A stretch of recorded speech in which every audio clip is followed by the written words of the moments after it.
Infirmier en santé mentale, de secteur psychiatrique. Oui, oui, c'est pas pareil, tout à fait. Infirmier de secteur psychiatrique, rédacteur en chef, adjoint de la revue Santé mentale, formateur et superviseur d'équipe. Et puis Jean-Paul Lanquetin, infirmier de santé mentale. Je suis bien entouré. De secteur psychiatrique. Vous avez... anniversaire aujourd'hui. De secteur psychiatrique, responsable du groupe de recherche infirmier en soins en psychiatrie. Et vous allez faire un hommage, c'est ça, à André Roumieux. Très bien. La parole est à vous. Je vais introduire un peu notre idée d'aller rencontrer André Roumieux. Tu diras quelques mots de l'homme et du littéraire et du soignant qu'il était. Oui, avant, je peux dire un truc? Bien sûr. Donc, il y a 30 ans, jour pour jour, les études, la formation, le diplôme d'infirmier de secteur psychiatrique était supprimé, donc avec les conséquences qu'on sait. On n'est pas terrible en psychiatrie au niveau de l'histoire, mais je pense que dans les soins somatiques, on est encore pire, puisque nous sommes en 2022, qu'en 1922, c'était le premier diplôme d'État, et j'ai pas entendu, mais je suis pas au courant de tout, peut-être que c'est prévu de le fêter quelque part au niveau des soins somatiques. En tout cas, ce que je sais, c'est que si on veut apparaître en tant que psychiatrie, cet anniversaire, on a intérêt à l'organiser.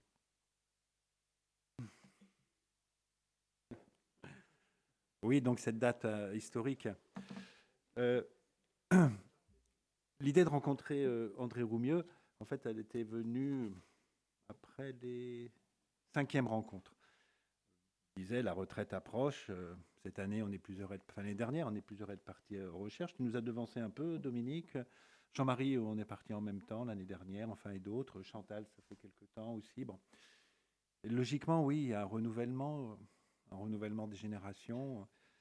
Chacun a été inspiré, a suivi son chemin, a envie de partager, de laisser des traces de ce qu'on a compris, engagé de nous, partagé, fait vivre, ce qu'on a envie de préserver aussi. Et donc, l'idée de rencontrer André Roumieux, je savais que c'était un vieux monsieur, c'était devenu une sorte d'évidence, parce que, voilà, le temps passe. André Roumieux, j'ai commencé, tu disais 72, moi c'était 1976. Et 1976, le bain culturel, c'était 1974, André Roumieux, Je travaille à l'asile d'aliénés, premier livre publié, pas écrit, publié, d'un infirmier psychiatrique. Ce livre nous a irrigués. On était dans ce bain, je pense, toute une génération. Il y avait d'autres, hein, je me rappelle, il y avait Goffman, qui a été très important aussi à Asile. À cette époque, il y avait des livres qui étaient vraiment importants. J'ai eu l'occasion de croiser André Roumieux ici quelques fois en conférence. Une fois, il y a une quinzaine d'années, il continuait à faire quelques conférences. Quand il était invité, c'était sur l'hôpital Pinatier, content d'écouter son récit. Et mon idée, c'était évidemment que pour moi, le premier infirmier qui écrit, donc il y a un lien avec la recherche, hein, c'est l'écriture. Le premier infirmier qui écrit, c'est un peu une figure de père spirituel, un peu de marqueur de génération. Et je m'étais dit, puisque maintenant, c'est nous qui passons maintenant au stade de retraité, au moins de retraite de la FPH, si ce n'est pas retraite d'activité complète, on a encore un peu de marge. C'était logique de faire cette passation. On va regarder d'où on est parti avec André Roumieux. C'est notre génération qui est là aujourd'hui, qui est à ce moment. Et puis, dans la salle, il y a quand même beaucoup de personnes beaucoup plus jeunes que nous. Et donc, une génération montante. Et c'est à vous, cette génération, qu'on a envie de s'adresser, de s'inscrire dans une histoire qui nous a précédés, de marcher dans les pas de nos aînés. Qui est-ce qui disait, quand on est juché sur les épaules de son père, on voit plus loin? C'est cette idée aussi de mettre en perspective que va aborder Aude Fauvel tout à l'heure et Benjamin. Et donc l'idée, c'était d'aller rencontrer André Roumieux. Et donc on a remonté par ses amis, Dominique avec Hubert Bieser, qui m'a donné les... Et je me suis mis en relation à fin 2019, oui, avec André. Et on a convenu effectivement de se rencontrer début 2020. Alors, Ça faisait quelque temps qu'il était dans une résidence. Il était revenu dans son Lot natal après avoir fait la totalité de sa carrière à Villévrard, où il avait créé entre autres la CEREP. Et donc on avait convenu de le rencontrer et on est venu le rencontrer à Troyes. Donc il y avait Gérard Ansen qui n'est pas là aujourd'hui avec les reprogrammations, il n'a pas pu être là. C'est lui l'auteur des images qu'on va suivre. Dominique, bien sûr, parce qu'on partageait aussi cette envie, ce désir de rencontrer André. Et cette rencontre a eu lieu fin février 2020. Donc on est resté 2 jours, 36 heures sur place, tant prendre un peu de temps. Et puis évidemment, on a rencontré un vieil homme, mais c'était pas qu'un vieil homme, c'était André Roumieux, avec toute son humanité, son humilité, sa fougue, sa culture littéraire immense. J'ai compris une chose en le rencontrant, c'est que je pensais que c'était un infirmier qui avait écrit. Ah non, c'était pas ça. C'est un écrivain qui était devenu infirmier. Donc on l'a rencontré fin février 2020. Vous connaissez la suite de l'histoire. La semaine suivante, les résidences, les EHPAD étaient confinés, puis l'ensemble de la population française. Puis on a appris sa mort le 18 avril 2020. Donc je pense qu'on est probablement des derniers témoins à avoir eu le privilège de le rencontrer. Et c'est donc doublement, effectivement, à force du témoignage et de l'hommage qu'on souhaitait lui rendre.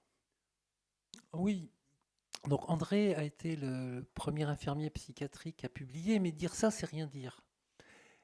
D'abord, il parlait du quotidien, il parlait du coup de poing qu'on se prenait, il parlait du cirque. Le cirque, c'était la grande visite des médecins avec tous les repages de cadres, d'infirmiers, tout le monde au garde à vous, s'arrêtant devant chaque patient, tout ça. Il appelait ça le cirque. Derrière, ce qu'il décrit, c'est l'asile. C'est l'asile, pour dire, dans toute sa splendeur et dans toute son horreur. Ce qu'il décrit, c'est les premières visites à domicile, quand ils se rendent pour la première fois voir un patient, quand il décrit la tête du patient qui ouvre, il est en slip, le patient, il dit « Ah, mes amis !» Et c'est des choses vues, des choses prises sur le fait. C'est raconte l'histoire de Michel. Je veux dire, c'est des trucs qu'on dira jamais à l'IFSI, ça. Il raconte l'histoire de Michel. Michel, c'est lui qui monte la garde. Ça devait être comme ça que ça devait s'appeler dans l'unité. Puis Michel lui saute dessus, ils se battent, et puis il se défend, il lui met un coup de poing, et Michel, il a un cocard. Il est élève à ce moment-là. Et Michel, il est convoqué chez le médecin-chef. Alors là, André, il se dit, mais putain, ça y est, je suis viré, c'est fini, tout ça. Et donc, il y a l'entretien, puis à un moment de l'entretien, le médecin-chef demande à Michel, mais c'est quoi cet œil au beurre noir que vous avez? Et là, Romieux. Et Michel dit, oh, j'ai couru trop vite, je me suis pris une porte dans la tête et l'entretien fini. Il s'offre une clope et puis c'est une relation qui va durer comme ça pendant 30 ans. C'est ça qu'on trouve dans Je travaille à l'asile d'aliénés. Des petites choses prises sur le vif comme ça, qui nous parlent de nous, qui nous parlent des soins, mais qu'on ne peut même pas raconter, parce que ce que je raconte là, on ne le raconterait pas. C'est tellement propre maintenant le soin qu'il y a des choses qu'on peut pas raconter. Et surtout, il en a vendu 10 000 exemplaires. Il en a vendu 10 000 exemplaires, c'est-à-dire que son livre était accessible. Aujourd'hui, quand on publie, on tire à 1300 exemplaires. Ça fait des bouquins à 25 €. C'est-à-dire que les étudiants ne vont pas les acheter. Notre responsabilité à nous, si on veut fabriquer de la littérature, c'est d'acheter les livres que nos collègues publient. Parce que plus on sera à les acheter, plus le prix baissera et plus ils seront disponibles. Que ce soit des ouvrages de recherche, que ce soit des ouvrages qui racontent le quotidien. Et puis, comme j'ai la parole, je continue. C'est vachement chiant quand vous écrivez un bouquin que personne ne réagit. Le chercheur, il a besoin de critiques. On pourrait imaginer comme ça que c'est pas bien de critiquer. Non, critiquez. Parce que si vous critiquez, je vais argumenter. Et si j'argumente, je devrais aller plus loin. Je devrais creuser mon sujet. Si les choses passent comme ça et que personne ne critique, nous n'avançons pas. Et si vous faites une recherche et que personne ne la critique, il y a quelque chose que vous avez raté. C'est lisez, critiquez, renvoyez-nous ce qui ne vous plaît pas. Ça nous fera avancer. Et ça vous fera avancer, puisque moi maintenant, à mon âge, même si demain je serai le plus jeune intervenant à la SM13. On se console comme on peut. Donc André, moi j'ai rencontré à la CEREP à Villévrard pour la première fois. J'avais rencontré son livre. Et la CEREP, c'est la Société d'études et de recherche historique en psychiatrie. C'est André et quelques personnes qui l'avaient créé. Donc déjà, la recherche.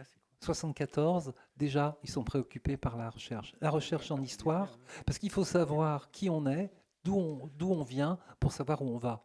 Si on ne sait pas ça, c'est un peu la table ronde l'actuelle. Mais si on ne sait pas d'où on vient, on ne peut pas savoir d'où on va. Donc, je rencontre André, c'était il y a une dizaine d'années, donc il approchait des 90 ans quand il est mort. C'était donc déjà un vieil homme de 70 ans, mais il y avait la lueur dans les yeux quand il parlait de psychiatrie. Il était à la retraite depuis 10 ans, il continuait à passer presque tous les jours à la CEREP. Alors la CEREP, c'est pareil, il faudrait raconter la CEREP. C'était un musée de la psychiatrie, en fait. Ils ont récupéré, par exemple, on pouvait y lire le dossier de Camille Claudel. Ils avaient obtenu le droit de garder certains dossiers. À table, on parlait des écrits infirmiers. Ils avaient gardé les écrits infirmiers autour des cures de Sackel. Et les écrits infirmiers autour des cures de Sackel, c'était un bijou. Tout était raconté. Les mots que le patient disait, parce que c'est important de reprendre ce qu'il disait. Donc, le musée de la CEREP, puis ils avaient récupéré les habits des infirmiers et puis des patients. À cette époque-là, à Villévrard, autour de la guerre, il n'y avait pas de 14-18, il n'y avait pas de quoi habiller les patients. Donc ils avaient récupéré les tenues militaires, les uniformes militaires, et les infirmiers étaient habillés avec les uniformes français, et les patients étaient habillés avec les uniformes des soldats italiens ou allemands. Et comme souvent c'était, et ça c'est le livre d'Hubert Bieser qui raconte les aliénés de la guerre 14-18, qui étaient hospitalisés à Villévrard. Donc, ils se retrouvaient en face d'eux. Eux, ils étaient habillés avec les costumes de l'ennemi. Et vous voyez le truc fou dans lequel... donc, tout ça c'était raconté à la CEREP et tout ça, ça pouvait s'y trouver. Donc ensuite, j'ai revu André à d'autres moments, mais cette lumière dans les yeux quand il était question de psychiatrie, quand il nous demandait à nous, les deux petits jeunes qui débarquions, même si on n'était pas très très jeunes, mais comment ça se passait, ce que ça devenait, qu'est-ce qu'on fabriquait. Pour moi, c'est cette lumière dans les yeux qui représente André. On peut y aller pour le film. Le film dure 12 minutes.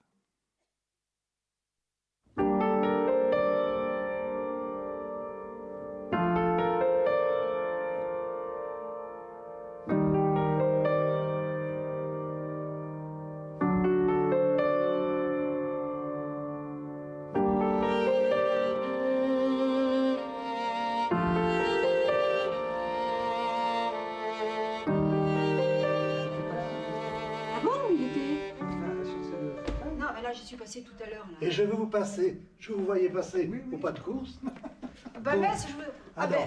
Ce sont les amis de Lyon. Oui, voilà. Alors je vais me présenter. Voilà, je vous laisse alors. Voilà, André, Jean-Paul Langtin. André, voilà, d'accord, mais... Enchanté. Merci beaucoup. Dominique Friard. Ah, très bien. Gérard Ancel. La mémoire est pour moi une chose capitale, très importante. Et ça, c'est pas d'aujourd'hui, c'est de quand j'étais jeune, que j'allais garder les vaches de mes parents, je notais les oiseaux que j'avais vus dans les arbres, les choses comme ça. Et arrivé à Villévrard, lorsque j'ai découvert le monde de la folie, ça a été quelque chose de très fort. Et j'ai pensé, comme ça, à recueillir des signes de cette mémoire. Parce que le problème, il est le suivant, c'est que vous allez rencontrer des gens. bon, comme moi, je veux dire, des vieux schnocks là, qui vont vous parler de ceci et de cela, mais qui ont oublié. Moi, c'est la même chose. Comme je disais, c'est à toi que je disais à la, pas à la télé, au téléphone, voilà, pardon. Tu vois, déjà, un arrêt là, au téléphone que, bon, hélas, il ne me reste pas grand-chose. J'ai eu la chance de publier ce qui m'a paru essentiel. Bon, on en a beaucoup parlé parce que c'était le premier écrit d'infirmier. Parce que le but d'aujourd'hui de nous, retraités, c'est de laisser la trace. Bon, parce que ce livre a eu un certain retentissement. J'étais un peu foufou. Ça me tombait sur la tête comme ça. Vous ferez des photocopies comme vous voudrez. Et évidemment que j'y tiens beaucoup à ces articles signés par Bonafé, d'abord, par Domaison. Domaison m'avait écrit. Et alors, il y en avait un qui constituait ma bête noire, pour ainsi dire. C'était Sivadon. Je me disais, oh là là, mais Sivadon, qu'est-ce qu'il... Et quand il aura lu ce livre, qu'est-ce qu'il en pensera? Et c'est extraordinaire. C'est ça la noblesse, je trouve, de l'écriture. Il m'a envoyé une... D'ailleurs, que je vous montrerai, que j'ai là, une lettre en disant, j'ai lu votre beau livre. Tu vois, un truc comme ça. Et alors là, ça m'a libéré d'une angoisse que j'avais. Ouais. Alors après, on s'est vu. Et là, je suis en train de terminer, j'espère de terminer, un livre sur quel chemin on peut prendre, un truc comme ça, quand on est seul dans la vie, je sais pas. Enfin, tu vois, un truc comme ça. Et alors, j'avais fait une demande parce que j'étais bon à rien, tout compte fait. Je lisais beaucoup, j'écrivais, et c'était tout. Enfin, c'était déjà pas mal, je veux dire, mais c'était pas grand-chose, tout compte fait, par rapport à ce que j'allais voir. Et quand j'ai travaillé là-dedans, j'ai compris que j'allais trouver de la matière réellement intéressante à sonder, à miner, à faire. Et à beaucoup à se situer. Parce que je crois que ce qui nous manque aujourd'hui, c'est cette faculté de prendre place parmi les pionniers d'aujourd'hui. Et ça, malheureusement, les choses ne se présentent pas du mieux. Oui. Oui, parce que en même temps que les portes étaient ouvertes, il y avait ton bouquin qui sortait, quelques autres, il y avait une société beaucoup plus ouverte. Il y avait une société beaucoup plus ouverte, qui pouvait accueillir des livres écrits par des infirmiers, qui pouvaient... Alors aujourd'hui, on n'en est pas du tout là, c'est fermé. C'est fermé aussi pour les écrits des infirmiers. Là, il y a en gros une dizaine d'infirmiers qui ont écrit des bouquins. Il n'y en a aucun qui réussit à ne serait-ce qu'être interviewé à la radio. Et ils me l'ont écrit, ils me l'ont dit qu'effectivement, j'avais beaucoup de chance d'être arrivé à me faire éditer. Et ça, c'est vrai. C'est très difficile de se faire éditer. Et, comment dirais-je, et de poursuivre un peu une œuvre écrite. Oui. Une œuvre écrite, oui, c'est une œuvre que tu as écrite. Oui. Mais ceci étant, il y a beaucoup d'infirmiers qui lisent. Il y a beaucoup d'infirmiers qui s'essaient comme ça dans l'écriture. Il y a beaucoup d'infirmiers aussi qui vont dans les réunions. Moi, j'étais très surpris, quand je suis venu à Lyon ou ailleurs, de voir la présence des infirmiers qui, dans un premier temps, ne bougeaient pas d'un poil, et qui après, en général, il y avait une sorte de goûter, et alors là, il se libérait. Et moi, j'ai connu un monsieur d'un certain âge qui m'a dit « Je vis le plus beau jour de ma vie parce que je parle ». Et ça m'avait plu, ce je parle, ça venait d'une conviction formidable. Alors moi, quand j'étais jeune, j'étais un passionné de Victor Hugo. Ouais. Et alors, j'ai lu Les Misérables en gardant les vaches de mes parents. Et pour moi, c'était... Alors, ce que j'aime rappeler comme ça, parce que Hubert, il attache très, très d'importance quand je raconte que j'ai pu arriver à écrire parce que j'avais un berger qui me remplaçait à surveiller les animaux. Et c'est vrai, moi je lisais, puis lui il surveillait les animaux, et quelquefois quand ça lui plaisait énormément, alors, il s'allongeait à côté de moi, et puis il m'écoutait écrire. Oui. Et quand je suis allé voir le directeur pour lui offrir un exemplaire, il me dit, écoutez bien Roumieux, vous allez parler de votre travail, mais surtout parler de l'ouverture des pavillons. Et par la suite, j'avais tout ça très beau. Au lieu de m'engueuler, il m'incitait à continuer. Alors, j'ai fait ce que j'ai pu. Mais moi, je ne me suis jamais ennuyé. Toujours, j'ai rencontré déjà votre genre, comme ça, qui venait dire, tiens, et tu travaillais à cette époque-là? Oui. Eh bien, est-ce que tu avais connu ou tu as connu l'ouverture des portes? Je pensais que ça se passerait mieux d'avoir des collègues qui connaissent Van der Merch, qui connaissent Pascal, et qui connaissent des choses, plus que enfin, j'oserais dire des conneries. Mais ça, quand j'en parle là-bas, je me faisais traiter de pauvre type. Qu'est-ce que tu vas chercher là? On n'est pas là pour ça, on est là pour cela. Et c'est ça, c'est vaincre les réticences qu'il y a à un changement dans l'histoire des rapports humains.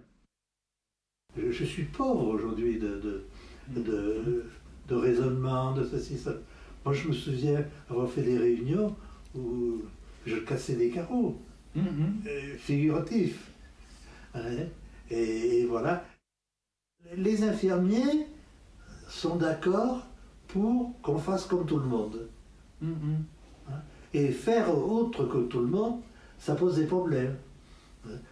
Mais il faut oser.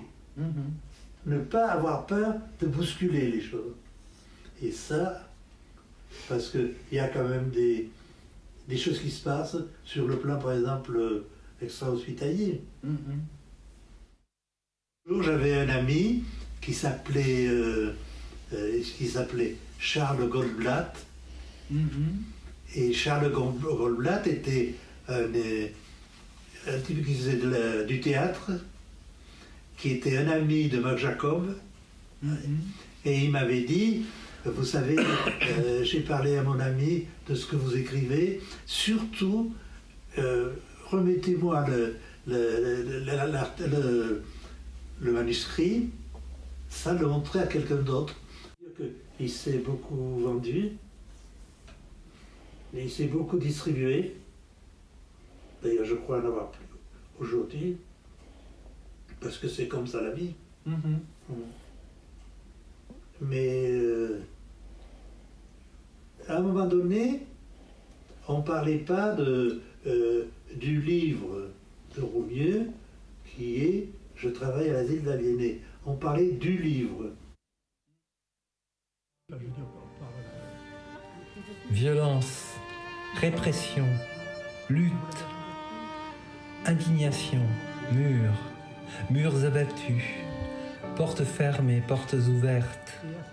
Toujours le même fil rouge, humanisation, respect de la dignité humaine, engagement de l'infirmier psychiatrique.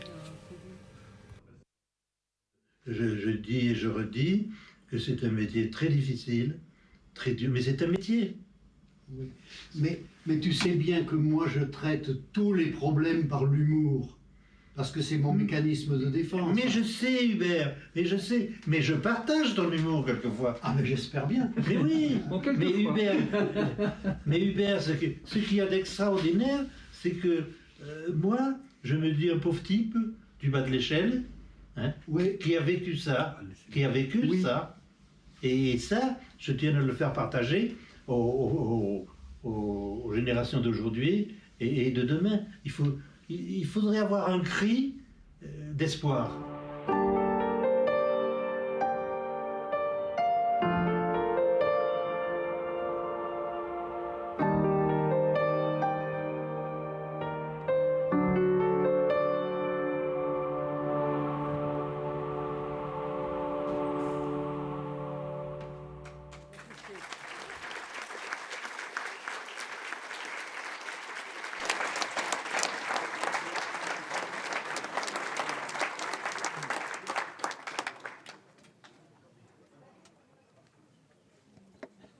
Quelqu'un veut réagir?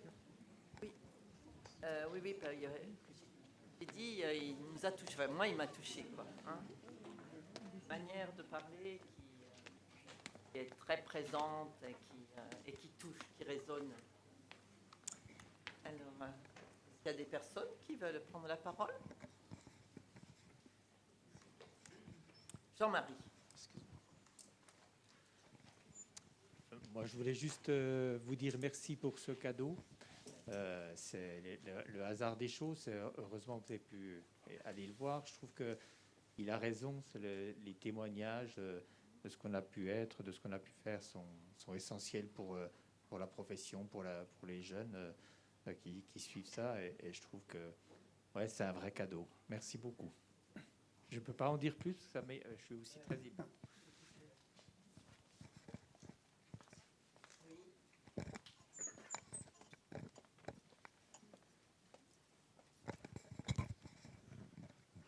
Oui, il parle de Bonafé, de tout. Il donne des noms de Saint-Alban et je voulais dire aussi que dans cette dynamique-là, il y a aussi un hommage qui a été rendu à François Toscaïès récemment à Toulouse, au musée des abattoirs, qui était absolument superbe. Et j'ai eu la chance de pouvoir voir cette exposition et d'essayer de la récupérer pour rendre hommage à François Toscaïès, qui est enterré pas très loin de chez moi. Et ce sera mi-novembre 2023.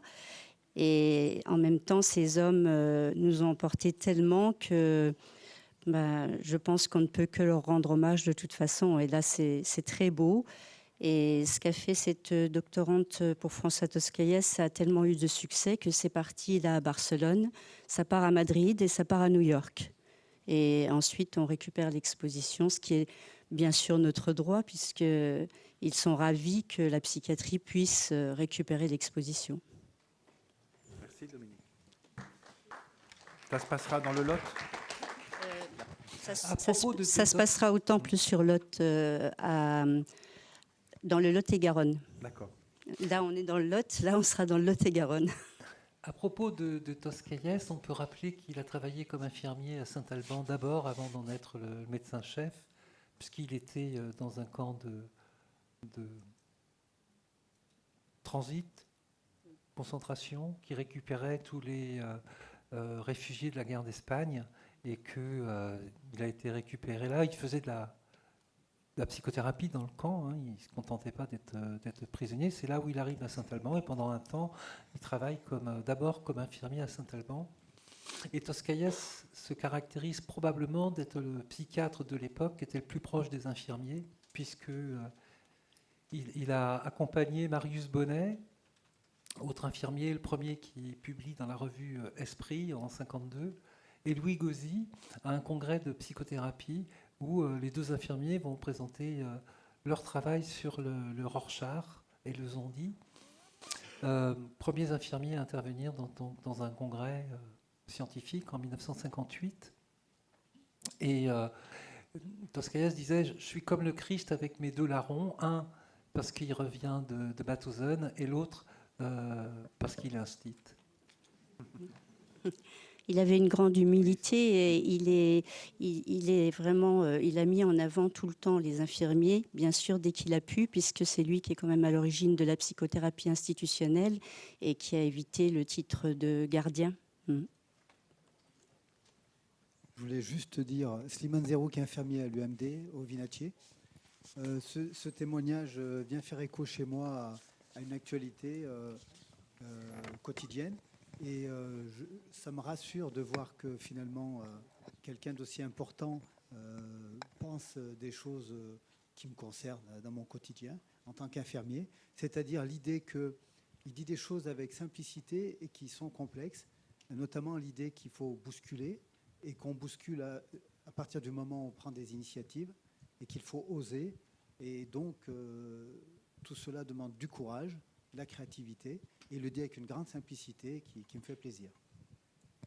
Merci Slimane.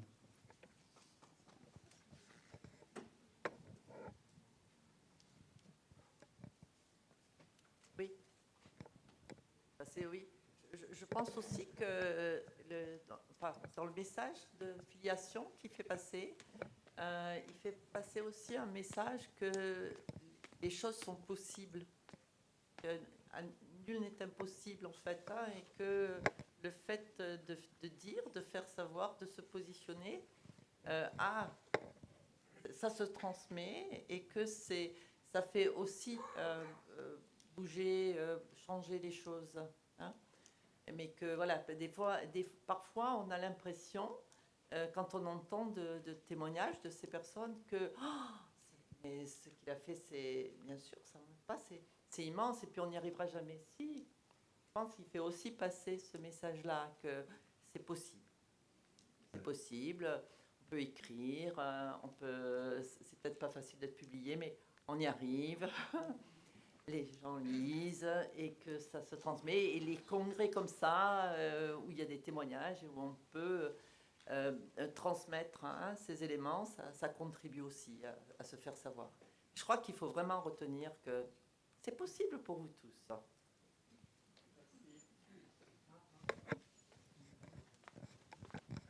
Olivier, Véronique.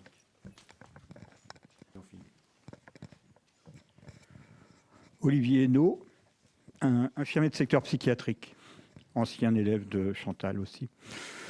Je voudrais juste te dire que j'aurais aimé du voyage, vous le savez, les copains. J'ai une longue lettre d'André qui m'avait adressée, qui est intéressante, et qui traduit, c'est dans les suites de la publication de son ouvrage sur Villévrard. Je pense que tout le monde le connaît, je l'espère. En tout cas, ce livre sur Villévrard raconte l'histoire des infirmiers psychiatriques depuis la fin du XVIIIe siècle, et donc du coup traduit le militantisme humaniste dont on parlait avant-hier, Dominique. Hein. Si vous vous intéressez à cette question de l'histoire des infirmiers en psychiatrie, ce livre est une bible. Dernier mot. Ce qu'on peut dire aussi, c'est que dans Villévrard, il raconte aussi le parcours des syndicalistes qui ont eu un rôle important. Là, il se trouve que c'était la CGT, mais il y a eu un moment où les infirmiers devaient demander l'autorisation pour sortir de l'asile, où ils devaient demander l'autorisation au directeur pour pouvoir se marier. Et si on en est sorti de ça, c'est aussi parce qu'il y a des gens qui se sont battus, qui ont osé, qui se sont engagés, comme on disait ce matin. Voilà. Un dernier. Oui, Véronique Joguécos, documentaliste. Donc moi, je voulais simplement vous dire que effectivement, tous ces écrits de ces pionniers écrivains, en fait, qui ne sont plus souvent édités, puisqu'ils ont été écrits il y a un certain nombre d'années, vous les retrouvez sûrement dans les centres de documentation de vos établissements hospitaliers, qui ont parfois des fonds très anciens. Et dans ces écrits anciens, il y a des mines. Donc, rapprochez-vous de vos centres de documentation et de vos documentalistes. Pardon, merci beaucoup.